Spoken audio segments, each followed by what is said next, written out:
Hello, viewers and my dear friends. Welcome to Saraswati Academics. Today we are going to learn Unit 1 of Standard 11, The Journey of My Life from Earth to Everest. Let's see the keywords. Artificial એટલે કૃત્રિમ, spirit મનોબળ, mountaineer પર્વતારોહી, inspiration પ્રેરણા, tug આંચકા સાથે ખેંચવું, six sense છઠ્ઠી ઇન્દ્રી, ઇન્સ્ટિંક્ટિવલી સહજ ભાવે, inkling સંકેત આપવો, રેસ્ક્યુ બચાવ, ટુ સાઇઝ અપ નજીકથી નિરીક્ષણ કરવું, રેસિસ્ટ પ્રતિકાર કરવો, ઓફ બેલેન્સ એટલે સંતુલન ગુમાવવું, પિંગ પોંગ એક જગ્યાએથી બીજી જગ્યાએ અથડાવવું, ગ્રેવિટેશનલ ફોર્સ ગુરુત્વાકર્ષણ બળ, ચોપ એટલે કાપવું, ટુ ગેલ્વેનાઇઝ પ્રોત્સાહિત કરવું, અમ્પ્યુટી શારીરિક રીતે અક્ષમ, ટુ ટેક અ શોટ કંઈક કરવા માટે પ્રયાસ કરવો, પ્રયત્ન કરવો, સ્કાય રોકેટ ગગનચુંબી, એમ્બ્રેસ ભેટવું. As Swami Vivekananda rightly said, arise, awake and don't stop until your goal is reached. Arunima Sinha's life also reveals these lines exactly. The way spider never gets tired in making its home, the way ants never get tired in gathering their food in any condition, the same way Arunima Sinha also continued her journey tirelessly in achieving the goals of her life. Indeed, her life story is also motivating and exemplary of today's youth. She is the first female amputee in the world to have climbed up Mount Everest. Based on her bravery, she got Padma Shri Award by Government of India, followed by many other awards. ઉઠો જાગો અને ધ્યેય પ્રાપ્તિ સુધી મંડ્યા રહો. સ્વામી વિવેકાનંદના આ કથનને સાર્થક કર્યું અરુણિમા સિન્હાએ. જેમ કીડી પોતાનો ખોરાક સંગ્રહ કરવામાં થાકતી નથી, તેમ અરુણિમાએ પણ થાક્યા વગર, થંભ્યા વગર અથાગ પ્રયત્નથી પોતાના લક્ષ્યને હાંસિલ કર્યું. ખરેખર અરુણિમાના જીવનની આ વાસ્તવિકતા, આ અનુભવ આપણા સૌ માટે પ્રેરણાસભર બની રહેશે. અરુણિમા વિશ્વની પ્રથમ અપંગ મહિલા કે જેણે માઉન્ટ એવરેસ્ટ સર કર્યો. ભારત સરકાર તરફથી તેઓને પદ્મશ્રી અને બીજા અનેક પારિતોષિકથી તેઓ સન્માનિત છે. ચાલો અરુણિમાના જીવનની આ સફર તેમના શબ્દો દ્વારા જ સાંભળીએ. 2011 में चलती ट्रेन से मुझे कुछ बदमाशों ने, मैं वॉलीबॉल चैंपियन भी रह चुकी हूँ, 2011 में चलती ट्रेन से मुझे बदमाशों ने एक गोल्ड चेन पहनी थी, चलती ट्रेन से मुझे उठा के बाहर फेंक दिया था. लखनऊ से दिल्ली आ रही थी मैं. कंपार्टमेंट में बहुत सारे, जनरल कंपार्टमेंट था, बहुत सारे लोग थे. किसी ने मना नहीं किया. एक प्लेयर का जो स्पिरिट होता है वो अपने आप, जब कोई छीनने की कोशिश करता कुछ भी, वो देता नहीं है. तो मेरे में भी था, मैंने मना किया और उन्होंने मुझे चलती ट्रेन से वो 4-5 तो उन्होंने बाहर फेंका. दुर्भाग्य ये था कि उसी समय दूसरी ट्रैक से ट्रेन आई और मैं उस ट्रेन में टकराई, फिर नीचे गिरी. दोनों ट्रेनें निकल गईं. कुछ देर बाद मैंने हाथ को ऐसे रख के उठने की कोशिश किया तो देखा कि मेरा पैर कट चुका था. थाई को उठा के देखा, मेरा पैर ऐसे जीन्स में लटका हुआ था, ब्लड फोर्सफुली निकल रहा. दूसरे पैर की हड्डियाँ टूट टूट के बाहर निकल चुकी थी. पूरी रात मैं चिल्लाती रही ट्रैक पे, छोटे छोटे पत्थर होते ऐसे चिल्लाती रही कि कोई बचा ले, कोई नहीं आया बचाने. और जब पूरी रात चिल्लाते चिल्लाते इतना कि मुझे दिखाई भी देना बंद हो गया. जब ट्रेन आता था तो वाइब्रेट होता था. इतना ही नहीं, फ्री का इन्विटेशन भी लोगों को मिल गया था, कुछ लोगों को. ट्रैक पे आपने ट्रेन की ट्रैक पे छोटे छोटे चूहे देखे होंगे. मेरे कटे हुए पैर पे आग के मेरे पैर कुतर रहे थे. मेरा मैं ब्रेन कॉन्शियस मेरा पूरा काम कर रहा था मेरे, लेकिन बॉडी में कोई भी मूवमेंट नहीं था. पूरे पल में वही चीज़ें कि कैसे मैं अपने आप को कैसे बचा पाऊँ। लेकिन करीब पूरी रात ऐसे बीता। सुबह गांव वालों ने मुझे बरेली डिस्ट्रिक्ट हॉस्पिटल यूपी में है, वहाँ पे हुआ था ये। सुबह गांव वालों ने मुझे उठाया, डिस्ट्रिक्ट हॉस्पिटल ले जाके रखा। तो फार्मासिस्ट, डॉक्टर, सीएम जितने लोग थे आपस में बातें कर रहे, अरे हमारे पास तो एनेस्थीसिया नहीं है, ब्लड नहीं है, इसका इलाज शुरू करें तो हम कैसे करें। मुझे भी नहीं दिखाई तो नहीं, लेकिन मेरा सुनाई दे रहा था सब कुछ वहाँ पे। कहाँ से हिम्मत आई मुझ में, मुझे भी नहीं पता। मैंने बोला वहाँ पे कि सर जब मेरा पूरा पैर कटा, तब मैंने इतनी देर रेलवे ट्रैक पे थी, मैं उस चीज़ को बर्दाश्त किया, तो अभी तो आप मेरे अच्छे के लिए मेरे पैर काटेंगे। शायद आपको यकीन नहीं होगा या फिर कभी आप लोगों ने ये चीज़ नहीं देखी, कोई डॉक्टर या फार्मासिस्ट अपना ब्लड दे के किसी पेशेंट को बचाया। मेरी इस बात को सुनने के बाद वहाँ के डॉक्टर और फार्मासिस्ट दोनों ने एक एक यूनिट ब्लड दिया और मेरे पैर को बिना एनेस्थीसिया अलग कर दिया गया। आज भी मैं उस दर्द को महसूस करती हूँ। जब भी मैं जब बोलती हूँ तब मैं वो चीज़ें महसूस करती हूँ। उसके बाद जब बात मीडिया में आई, लोगों को पता चला कि अरुणिमा नेशनल प्लेयर है, KGMC king George medical college Lucknow में एडमिट करा, लखनऊ से फिर sport minister, AIIMS trauma centre Delhi.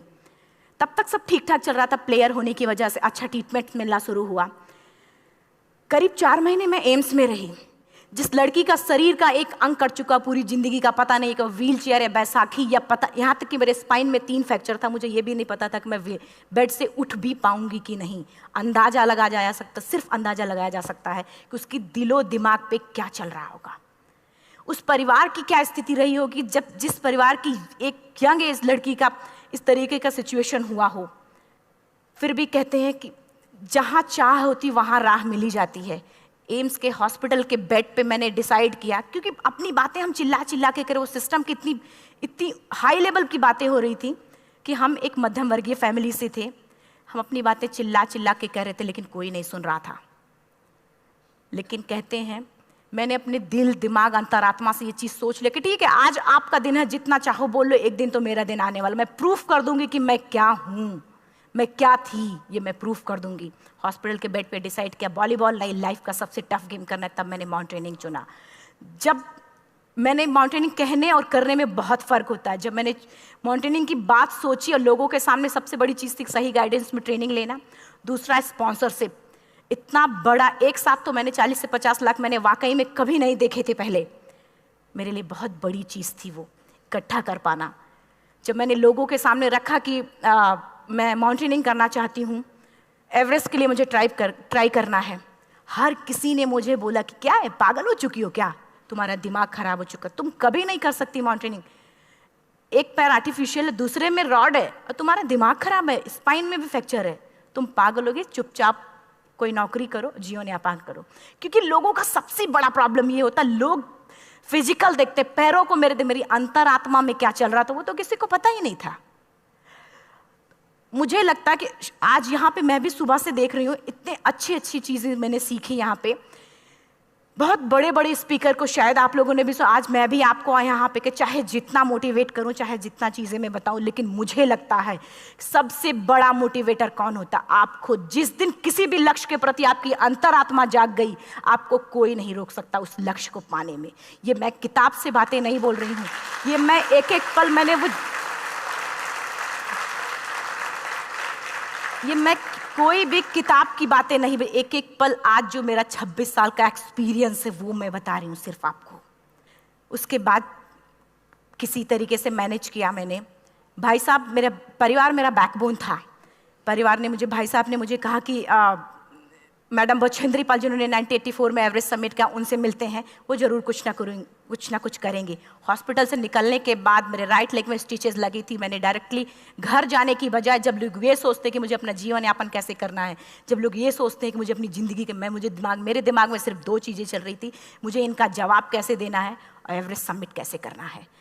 First तुरंत गए बछेंद्री मैम के पास। जब मिले, मैम ने फर्स्ट टाइम जब मुझे देखा तो उन्होंने कहा, अरुणिमा, उनकी आंखों में आंसू आ गए। उन्होंने बोला, अरुणिमा, तूने ऐसी हालात में एवरेस्ट जैसे दुरूह पहाड़ के बारे में सोचा तो तूने अपने अंदर तो एवरेस्ट फतह कर लिया, अब तो सिर्फ लोगों के लिए। मेरे परिवार को छोड़ के बाहर की पहली ऐसी महिला थी जिन्होंने मुझ पे भरोसा किया था कि हाँ अरुणिमा, तुम कर सकती हो।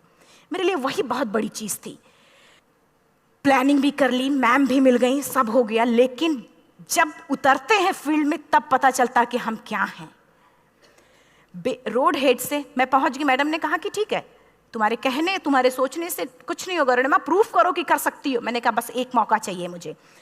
वाकई में जब मैं माउंटेन में पहुंची, रोड हेड से बेस कैंप लोगों को 2 मिनट लगता था, मुझे 3-3 घंटे लगते थे, क्योंकि मेरे राइट लेग की हड्डियां भी नहीं जुड़ी थी। लेफ्ट मेरा आर्टिफिशियल लग चुका था, लेकिन स्टंप एकदम रेड, उसका मतलब घाव एकदम नए थे। मैं अगर पैर रखती थी तो मेरे पैर से जोर से अगर दबा देती थी तो पैर से मेरे ब्लड आने लगता था। सारे लोग नॉर्मल थे वहाँ पे। हर कोई ये बोलता कि एक पीक के लिए जाते थे तो हर कोई मुझे ये बोलता कि अरुणिमा तुम धीरे धीरे आओ। मेरे दिमाग में हर बार यही बात चलती थी कि क्या है, मैंने एवरेस्ट का प्लान किया, मैं इनके बराबर भी नहीं चल पा रही हूँ। खुद से संकल्प लिया कि कोई बात नहीं, एक दिन ऐसा आएगा कि मैं इनसे पहले जाऊंगी। और आपको शायद यकीन ना हो, आने वाले 8 महीने बाद पूरा का पूरा वेट उठा के बेस कैंप से साथ निकलते और टॉप पे पहले पहुंचते। ऐसे करके देखते थे कि अरे ये लोग तो पीछे। खुशी होती थी। उससे भी ज़्यादा मुझे खुशी तब होना शुरू हुआ जब वो सारे लोग आके मुझसे ये पूछते, मैडम खाते क्या हो, बता दो, पैर नहीं है फिर भी कैसे चलते हो। उसके बाद पूरा मुझे स्पॉन्सरशिप मिला। मैं जब एवरेस्ट के लिए गई, मेरे लिए सबसे बड़ा एवरेस्ट की जर्नी में मेरे सबसे बड़ा चैलेंज यही था कि दूसरे को समझा पाना। मैं नहीं समझा पाती कि भाई मैं कर सकती हूँ। जब मैं एवरेस्ट के लिए शेरपा होता, शेरपा को जब ये बात पता चला कि मेरा प्रोस्थेटिक लेग है, आर्टिफिशियल लेग है दूसरे में रॉड, बोला नहीं ले जा सकता, इसकी वजह से तो मेरी भी जान जाएगी। मैडम ने, हमने सबने कन्विंस किया किसी तरीके से। मन वाकई में जो टीवी में हम और उसमें फोटोज़ में देखते हैं ब्लू और ग्रीन आइस, हिला देने वाला होता, जितना सुंदर दिखता उतना ही हिला देने वाला होता। जब मैं हमारे ग्रुप में 6 लोग थे, रॉकी एरिया तक मैं सबसे पहले थी, लेकिन जैसे ही मैं ग्रीन और ब्लू आइस में गई, मेरा आर्टिफिशियल लेग स्लिप कर जाता था। फ्रंट पॉइंटिंग से जब मैं फ्रंट क्रैम्पोन से फ्रंट पॉइंटिंग मारती थी, लेफ्ट से पेन होता था तब भी करते, लेकिन आर्टिफिशियल जैसे फ्रंट पॉइंटिंग मूव हो जाता, मेरा पैर ही मूव हो जाता था। शेरपा मुझे बोला नहीं हो सकता अरुणिमा, जबरदस्ती मत करो। मैंने कहा कुछ नहीं, ये मेरा पैर है, मैं जानती हूँ कैसे चलेगा। फाइनली 1-2 बार 3 बार करने, 4 बार 5 बार होल हो जाता था, आइस थोड़ा टूट के निकलता था, तो मैं वहाँ पैर रख के जाती थी। कैंप 3 तक ठीक था, प्रॉपर एक्लेमेटाइज किया अपने आप। कैंप 3 तक जनरली गए। बात जब कैंप 3 के ऊपर की होती है, साउथ कोल समिट, अच्छे माउंटेनियर, अच्छे दिलेर के हौसले धरे के धरे तब रह जाते हैं जब अपनी आंखों के सामने किसी को मरता देखता है, और दिमाग में बात, जब जिसको डिसीजन मेकिंग, और जब दिमाग में बातें जब ये आने लगती हैं कि अरे जिस चीज़ के लिए हम जा रहे हैं उसी चीज़ के लिए आदमी मर रहा है, इसी चीज़ के लोग लिए मर चुके हैं। रात में क्लाइंबिंग, ज़्यादा से ज़्यादा माउंटेनिंग रात में की जाती है क्योंकि वेदर शांत होता है। जब मैं रात में निकली साउथ कोल से, कैंप 4 से, मेरी हेडलाइट जिधर ही हेडलाइट जा रही थी उधर ही डेड बॉडीज़ मुझे नज़र आ रही थी। मेरे रोंगटे खड़े हो रहे थे, मुझे समझ में नहीं आ रहा था कि मैं करूं तो क्या करूं। इतना ही नहीं, मैं जिस रोप में थी उसी रोप में जब मैं आगे जा रही हूं और एक बांग्लादेशी, उनका हाथ हल्का ऐसे हिल रहा, मुंह से आवाज आ रही थी। मैं एक्सप्लेन नहीं कर सकती मुझे कितना डर लग रहा था। बार बार ये बार बार मन में आती, इसका ऑक्सीजन खत्म हुआ है, ये मर चुका है लास्ट सिचुएशन में, और हम कुछ नहीं कर पा रहे हैं, क्या करें। उसके बाद मैंने 10 से 15 मिनट सिर्फ मैं वहाँ खड़ी रही।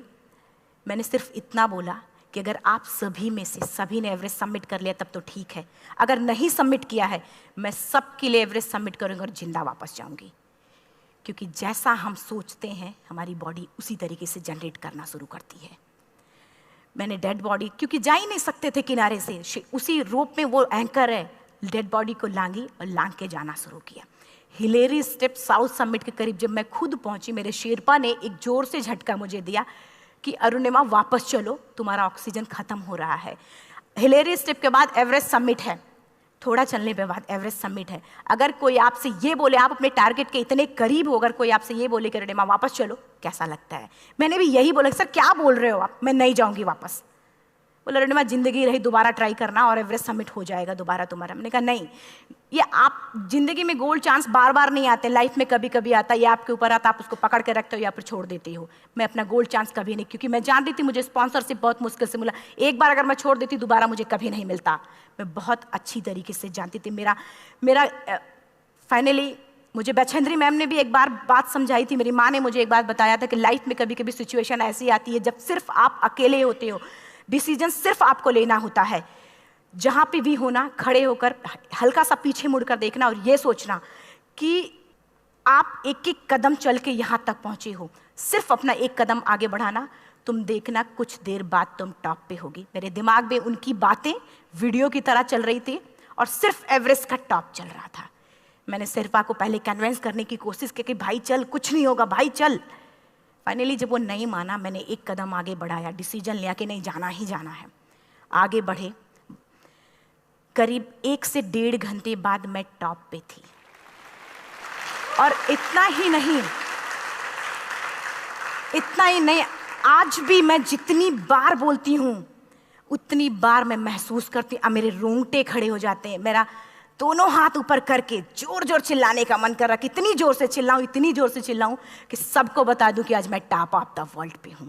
उन लोगों को बता दूं जो लोग ये सोचते हैं, लड़की, दूसरे विकलांग, तीसरे मिडिल क्लास में, जो लोग एक बार हार के फिर दोबारा लड़ना नहीं चाहते, जो लोग हारने के बाद सोचते हैं कि हम दोबारा कुछ कर नहीं सकते, उन लोगों को मैं चिल्ला चिल्ला के टॉप से बताना चाहती थी कि नहीं, आप सब कुछ कर सकते हो। सिर्फ एक सोच की विकलांगता, हैंडीकैप आदमी यहाँ से होता है, यहाँ से नहीं। अगर यहाँ से जो आदमी विकलांग है तो नॉर्मल आदमी भी विकलांग है, जो अगर यहाँ से विकलांग है। चिल्ला चिल्ला के मैं बताना चाहती थी। मैंने शेरपा से कहा कि आप एक फोटो खींच लो, क्योंकि सारे लोग फोटो, अपना नेशनल फ्लैग का जो वैल्यू होती है ना, वो जब हम कहीं बाहर होते हैं तो पता चलता है। मुझे भी बहुत खुशी हो रही थी। फ्लैग को हग किया और बोला फोटो खींचो। बोला पागल हो गई है, तेरा ऑक्सीजन कभी भी खत्म हो जाएगा, नीचे चल। नहीं, फोटो खींच लो। फोटो खींचा उसने। वो तो अगली बार इतना तेज गुस्सा हुआ, मैंने उसको बोला कि भाई वीडियो भी बना ले। 8848 की हाइट पे ऑक्सीजन खत्म हो रहा है। आज हम भी हंस रहे हैं आप लोगों के साथ, क्योंकि यहाँ पूरा ऑक्सीजन है। और 8848 की हाइट पे जब मुझे शेरपा, कोई भी शेरपा को बोलेगा भाई वीडियो बना, तो परेशान हो जाएगा, पागल हो चुकी, कि तुम मर जाए, यहाँ मैं जा रहा हूँ नीचे। मैंने कहा नहीं, कुछ नहीं होगा, आप बनाओ वीडियो। किसी तरीके से मैं 4-5 पेयर बैटरी रख के लेके गई कि डिस्पोजल कैमरा, एक अलग कैमरा की, मतलब एक नहीं काम करेगा तो दूसरा करेगा, प्रॉपर प्लानिंग से। शायद आप लोग भी सोचो कि वाकई में लड़की को इतना बड़ा रिस्क लेने की क्या जरूरत थी, कि जिंदगी कभी भी जा सकती थी इसकी। लेकिन मैंने वो रिस्क लिया क्यों? क्योंकि मैं चाहती थी, कहीं ना कहीं से मेरे भी दिमाग में ये बात आ चुका था कि मैं जिंदा वापस ना जाऊं। मैं चाहती थी कि अगर मैं जिंदा ना जाऊं तो ये वीडियो मेरे इंडिया, शेरपा से मैंने यही बात बोली, ये वीडियो अगर मैं जिंदा नहीं जाती, ये वीडियो मेरे इंडिया पहुंचा देना, मेरे यूथ तक चला जाएगा। क्योंकि मैं चाहती थी कि 11 अप्रैल 2011 को मेरा एक्सीडेंट हुआ, 21 मई 2013 10:55 पे मैं टॉप ऑफ द वर्ल्ड पे थी। ऑलमोस्ट 1 से 2 साल के अंदर कैसे यहाँ से मैंने ये चीज़, मैंने कभी भी कामयाब होने के, मेरी वो जिंदगी बन चुकी थी, मेरा जुनून बन चुका था, मेरा पैशन मेरा जिद बन चुका था। वो मेरा सोते उठते बैठते सिर्फ मुझे एवरेस्ट दिखाई जाए। और मुझे लगता है किसी को भी अगर अपना लक्ष्य पाना है, यहाँ से अगर वो पागलपन जब तक नहीं आएगा तब तक नहीं होगा। वो फाइनली उसने वीडियो भी बनाया। आप बोल रहे फटाफट अरुणिमा नीचे भागो। जब मैं टॉप पे थी तो कुछ लोग और भी थे, लेकिन 10:55 पे मैंने एवरेस्ट समिट, 11 बजे के बाद अगर कोई अटैम्प्ट करने की कोशिश करता है उसको सुसाइड अटैम्प्ट बोलते हैं। जैसे ही मैं नीचे चलना शुरू की, मैंने कहा भाई हाँ चल नीचे चलते हैं। ज़्यादा से ज़्यादा मौतें नीचे आते वक्त होती हैं एवरेस्ट पे। जब मैं नीचे आ रही हूँ, थोड़ा दूर ही मैं नीचे चली थी, मेरा ऑक्सीजन पूरी तरीके से ख़त्म। सिर्फ अंदाज़ा लगा सकता है कि जब ऑक्सीजन ख़त्म हुआ क्या परिस्थिति रही होगी। मैं ऐसे नीचे गिर गई और शेरपा मुझे बोला कि रणिमा, मुझे यकीन नहीं था कि तू एवरेस्ट सबमिट कर पाएगी, लेकिन फिर भी तूने किया। मैं चाहता हूँ कि रणिमा जिंदा चल, तू वापस उठ, खड़ी हो। मुझे खड़ा करने की वो कोशिश कर रहा था बार बार, मैं खड़ी नहीं हो पा रही थी, वाकई में दम ही नहीं था। लेकिन फिर भी कहते हैं कि जैसे हमारे नियम होते हैं वैसे ऊपर वाले के भी नियम हैं। उसकी लिस्ट में जब मेरा नाम नहीं है तो वो मुझे नहीं ले जा सकता। अगर दूसरी चीज़, मेरा कॉन्सेप्ट एकदम क्लियर हो चुका था। जब रेलवे ट्रैक पे मैं थी, रेलवे ट्रैक पे 7 घंटे में पड़ी थी, 49 ट्रेन अप डाउन हुई थी, तो मेरा कॉन्सेप्ट एकदम क्लियर हो चुका था। इसका मतलब है कि ऊपर वाले ने अगर मुझे कुछ बचाया है तो कुछ ना कुछ इतिहास रचने के लिए बचाया है। मैंने पॉजिटिव तरीके से सोचा और उसी समय एक ब्रिटिश क्लाइंबर नीचे से ऊपर आ रहा था और उसके पास 2 ऑक्सीजन, तो उसने एक को वहीं फेंका और दूसरे को लेके नीचे जाना शुरू किया क्योंकि वेदर ख़राब था। मेरा शेरपा मुझे एंकर किया और जाने लगा नीचे, और वो फटाफट उसको लेके आए, मुझे लगाया। उसने बोला, अरुणिमा तू बहुत लकी है कि तुझे यहाँ पे ऑक्सीजन मिला है, वाकई में ऊपर वाला भी चाहता है कि तू जिंदा रहे। वो मुझे बार बार लकी लकी बोल रहा था। शायद आप लोग में से भी कोई होगा कि जो लक और भाग्य जैसी चीज़ों पे यकीन करता हो, या पता नहीं भी। मैं किसी की भावनाओं को ठेस नहीं पहुंचाना चाहती, लेकिन मैं इन किसी भी चीज़ों पे भरोसा नहीं करती, क्योंकि मेरा मानना है कि लक भी उसी का साथ देता है जिसके अंदर जीतने का जज्बा है। अगर आपके अंदर जीतने का जज्बा नहीं है, चारों तरफ सिर्फ बहाने होते हैं, सिर्फ बहाने, इतना सारा एक्सक्यूज़ होता है। शायद मैं भी अगर वापस आ गई होती तो मैं बोल देती मेरा ऑक्सीजन खत्म है, कोई मुझसे पूछने ना बछेंद्री मन, न मेरा परिवार, कोई भी मुझे पूछने नहीं आता। लेकिन क्या कभी मैं अपने आप को समझा पाती? कभी नहीं। फाइनली जो भी था, लक भाग्य किस्मत में नीचे आ रही थी, बहुत खुश थी। माउंटेन, डेड बॉडीज, मेरा शेरपा, ये लोग थे। मैं किसी से शेयर भी नहीं कर पा रही थी कि अरे मैंने एवरेस्ट सबमिट किया, किसी से शेयर भी नहीं कर पा रहे थे। फटाफट मैंने नीचे हील मार मार के, हमारे से हील मार मार के नीचे आ रहे थे। एकाएक मेरा प्रोस्थेटिक लेग, पूरा का पूरा लेग ही निकल गया। -60 डिग्री तक टेम्परेचर डाउन हो जाता है एवरेस्ट पे। मेरा हाथ वगैरह ये सब ऐसे मूवमेंट, ऐसे मुड़ नहीं रहा था, ब्लड निकलने लगा था, ये सब यहाँ था। मुझे शेरपा से मैं बोल रही हूँ कि ऑलरेडी मेरा पैर कटा हुआ है, अगर दिमाग में ये बात है कि मेरा हाथ भी काटना पड़ेगा, कैसा लगेगा मेरे दिमाग, क्योंकि ये ऐसा मूवमेंट, रेड 3 स्टेज होती हैं। रेड मेरा हो चुका था, रेड, ब्लैक, ब्लू, ब्लैक हो तो काटना पड़ेगा। तो बार बार मैं बोल रही हूँ शेरपा से कि भाई हाथ मेरा कुछ हो रहा है, इसमें मूवमेंट नहीं हो रहा है, यहाँ सबसे ब्लड हो रहा है। बोला अरुणिमा कुछ नहीं, जितना नीचे जाएंगे उतना अच्छा होगा। प्रोस्थेटिक लेग मेरा निकल चुका है, मैं रुकी हूँ, मेरा ऑक्सीजन चल रहा, बड़े मुश्किल से लक भाग्य किस्मत जो भी था मुझे मिला था। शेरपा मेरे आगे है, लास्ट मोमेंट तक वो मुझे बोलेगा, अगर वो मैं नहीं चलती वो मुझे छोड़ के चला जाए। गलती उसकी भी नहीं होती, क्योंकि वो क्या करे, क्लाइंबर की वजह से या तो अपनी जान वो भी दी, गलती उसकी भी नहीं है। लास्ट में मेरी आंखों से आंसू निकलने लगा। मैंने सोचा क्या करूं अब, रोने अपने आप आंसू ने कहीं ना कहीं से आ ही जाता है। दूसरे पल मुझे समझ में आ गया कि रोने धोने से कुछ नहीं होगा। मैंने आंसू को पोंछा और रोप, जो मेरी रोप थी, रोप को पकड़ा, दूसरे हाथ से आर्टिफिशियल लेग को, पैर को घसीट घसीट के चलना शुरू हो गया, क्योंकि मेरे पास यही था, ये तो दूसरा था, गिव अप कर दो ही चीज़ थी। पैर को घसीट घसीट चलना शुरू हुआ। कुछ दूर नीचे चलने के आने के बाद रॉक था, उसमें घुसे, पैर को खोला, सही किया, फिर नीचे चला। Camp 4 to submit to camp 4 3500 feet है, और इसमें टोटल जनरली लोग 16 से 17 घंटे में सबमिट कर लेते हैं। मुझे टोटल 28 घंटे लगे थे। हर माउंटेनियर, चाहे बाहर का या फिर इंडिया का, हर किसी ने ये मान लिया था कि अरुणिमा जिंदा वापस नहीं आएंगी। हर किसी ने ये चीज़ मान लिया था। लेकिन मुझे लगता, जब मैं वापस साउथ पोल पहुंची, जब मैं टेंट का जिप खोला, मैंने हर किसी ने कहा कि अरे तू यहाँ है, हम तो सब सोच लिए थे तू चली गई। हर किसी ने ये बोला था। फिर सब खुशी मना रहे थे हम सब। देखिए, ये सब बताने का मेरा सिर्फ एक मकसद था कि सब कुछ हम में है, हम जैसा चाहें वैसा कर सकते हैं। ऑलरेडी टाइम हो चुका है। मैं एक 4 लाइन की पंक्ति सिर्फ बोलूँगी। मैं एक्चुअली, मेरा एम है कि मैं वर्ल्ड के जो कॉन्टिनेंट के हाईएस्ट पीक सबमिट करूं। एशिया का एवरेस्ट हो चुका है, अफ्रीका किलिमंजारो हो चुका है, यूरोप का एल्ब्रुस हो चुका है।